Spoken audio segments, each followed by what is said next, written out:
Welcome to my channel. आज हम आपके लिए लेकर आए कि कैसे हम लोग बनाएंगे 10 नंबर से बैट और बॉल।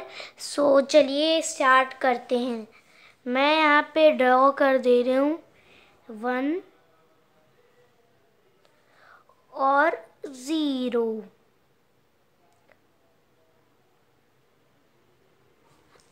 और अब मैं इसको एक और लाइन यहाँ पे ड्रॉ कर दूंगी यहाँ बगल में,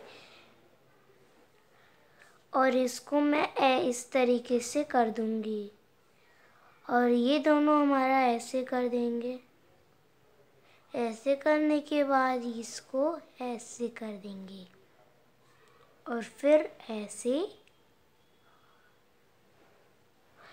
ऐसे करने के बाद ये दोनों को ऐसे कर देंगे और ये हमारा हो गया बैट और ये हो गया हमारा बॉल, और हमारा बैट बॉल बनके तैयार है।